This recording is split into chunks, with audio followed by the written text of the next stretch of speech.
Hey everybody, it's Miss Kennedy, and we're going to do just a quick introduction to equations of tangent lines, basically taking what we've discussed with rules for derivatives and the meaning of tangent lines and putting those together with some old algebra skills.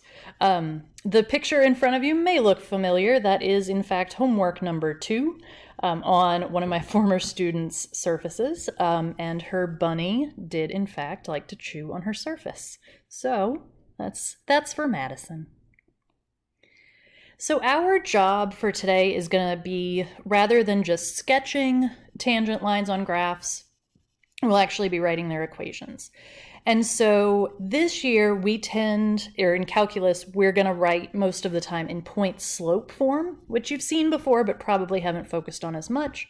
But it has some advantages for us over slope-intercept form. And slope-intercept form is still fine. It's just, it can get a little bit hairy with what we need to do. Slope-intercept form, I certainly hope you remember that if I have a line and the slope is m, and my y-intercept is b, or the point 0, b, then the equation of that line is y equals mx plus b. The downside of that for us is that finding the y-intercept might not always be super easy, just arithmetic-wise and algebra-wise. We might end up with a y-intercept of, square root of 3 plus pi minus 1 over the square root of 2, all kinds of craziness. So that's still fine, but point-slope form is going to work better for us. For point-slope form, I hope that it is clear that you need to know a point that is on the line. It doesn't have to be any particular point. It doesn't have to be the y-intercept. So I'm going to call it x sub 1, y sub 1. And you also need to know, for point slope form, you also need to know the slope of the line, and we're still going to call that m. And here again, hopefully this is a review, but I know that most teachers, myself included, we don't tend to use point slope form as much until calculus when it's easier. So if I have a known point and a known slope,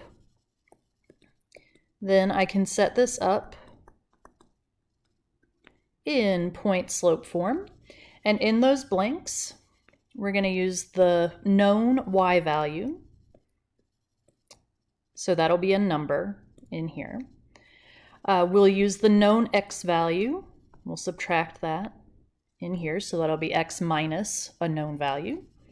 And then a slope of m in front of those x's. If that doesn't look familiar at all to you, then let me know and I can kind of fill you in on some more details, but hopefully that was just a quick recap. Here again, slope-intercept form is fine, but it just takes a little bit more effort to find that special y-intercept than what we want to do. So we'll go back to the equation of the line in just a minute. I want to use some calculus and focus on the slope of the tangent line. So to find the slope of the line tangent to the graph of a function f at a particular x-coordinate, for example, x equals 2. By definition, that is the derivative f prime at x equals 2. That is literally the definition of what the derivative is. I wrote a 2 because I'm thinking ahead. Just that known x-coordinate, whatever we're interested in, we find the derivative at that point. F prime of a is, by definition, the slope of the line tangent to the graph of f at that particular x-coordinate, which we're calling a. What we need to be careful of is the order in which we find that. So what I have below is a function, obviously, and they're asking me to find the slope of the tangent line, specifically at x equals 2. What students often do, and it's wrong, and we'll talk about why it's wrong, a lot of times students will plug in the 2. So they'll say f of 2 is 2 to the 4th minus 5 times 2 squared minus 2, so that's 16 minus 5 times 4 is 20. Minus 2, and that's, what, negative 6. And then they'll say, oh, well, negative 6, I know that the derivative of any constant is 0. So we must have a derivative of 0. False. We'll work through this the correct way in just a second. But if you think about it for a moment, if you plug into f and then you take the derivative, you're always going to end up with 0. Because you plug into f, you get a constant, and your derivative is automatically going to be 0, and that is straight up wrong. Here's what we need to do instead. The plugging in does not happen yet. Instead, give this a big ol' yes. Instead, our first job is to think of the derivative, what I say, generically. So forget about the fact that we're interested in x equals 2. That's not relevant just yet. Let's just find the derivative of this function. And so that's the power rule. X to the 4th has a derivative of 4x to the 3rd. The 4 comes to the front, and the 4 gets reduced by 1. Minus this exponent of 2 comes down and joins that negative 5. 2 times negative 5, I have a negative 10. And then that's x to the 1st power, or simply x. And then I have a minus 2. Remember, this is something you'll get more and more used to. That's a constant. The derivative of any constant is 0. There are no x's there, so our slope for that portion would be 0. And so we just leave that off. Okay? So what we've done here is we found the generic derivative. In other words, we found f prime of x. Now, I'm going to find f prime of 2.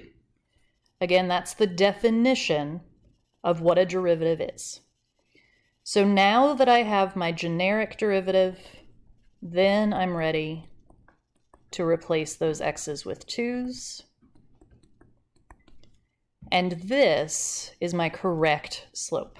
As usual, you don't have to simplify that.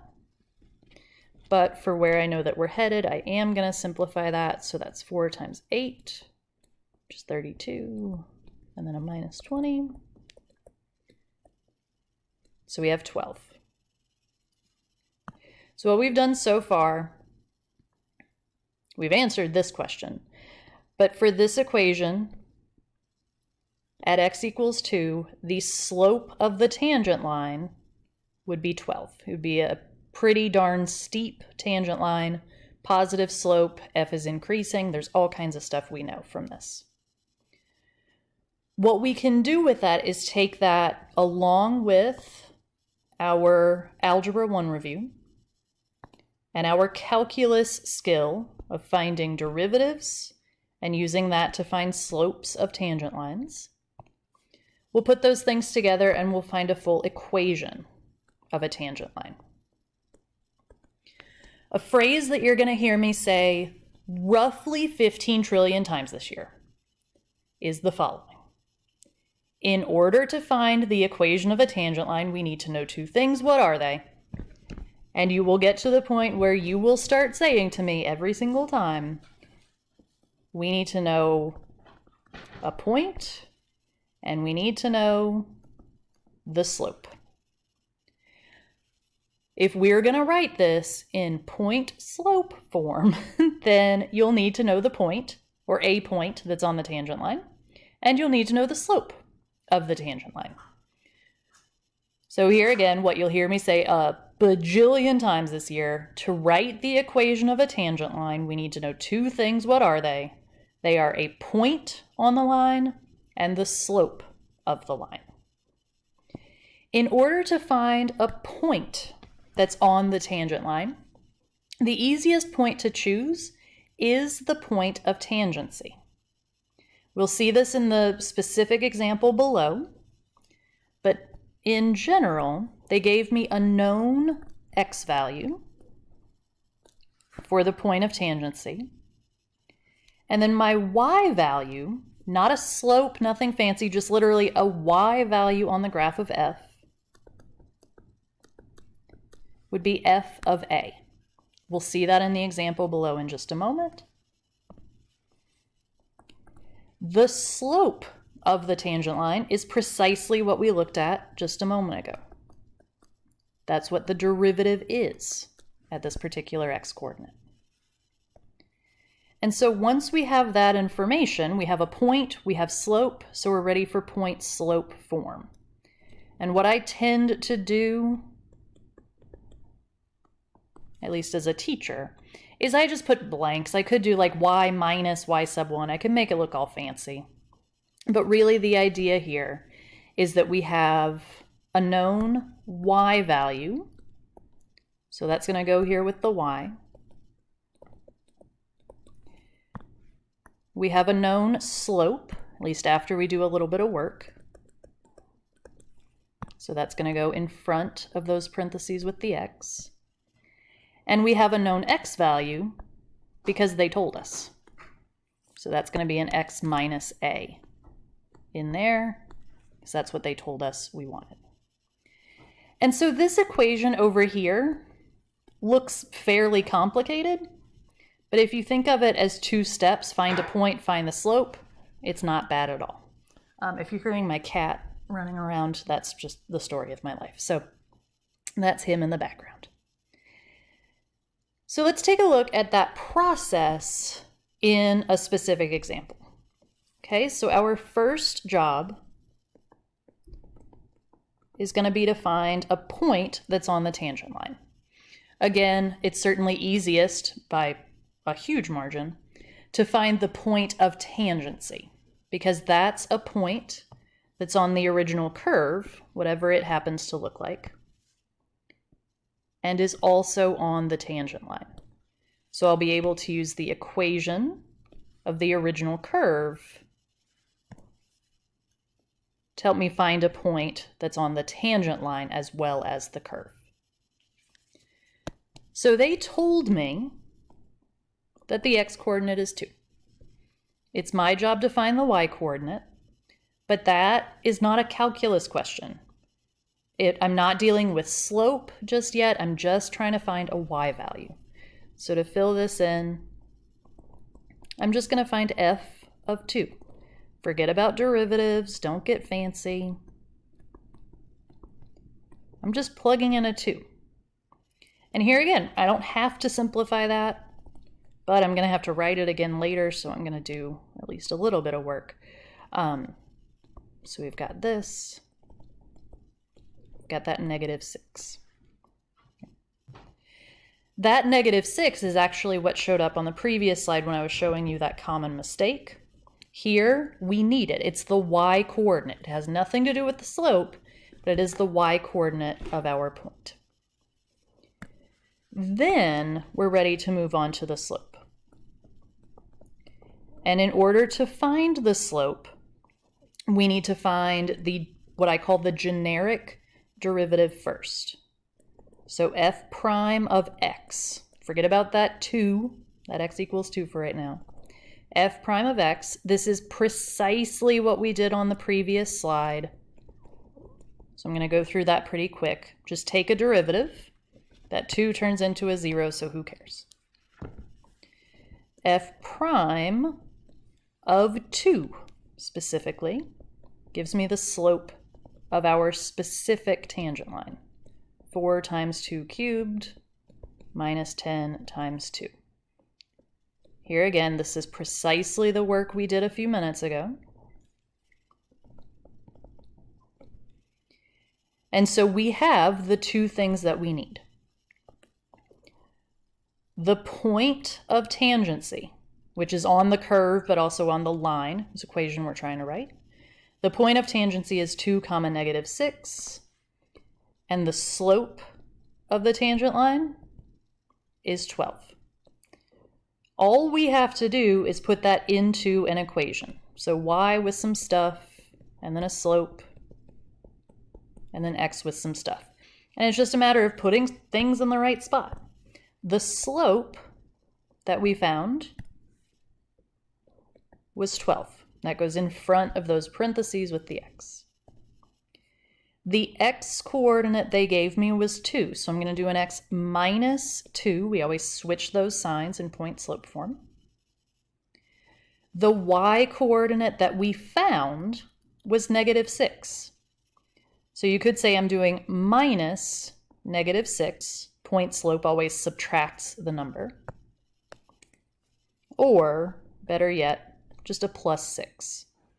My x coordinate was positive 2, so I have an x minus 2. My y coordinate was negative 6, so I have a y plus 6. This version of the answer is what most of us, myself included, are going to write as our answer. If you wanted to, if you really love slope-intercept form, you can distribute, you can subtract that 6 from both sides. This is fine, but it's not necessary. This point slope form is preferable, to be perfectly honest, because fairly often our slope is going to be a big giant mess, so distributing it is gross.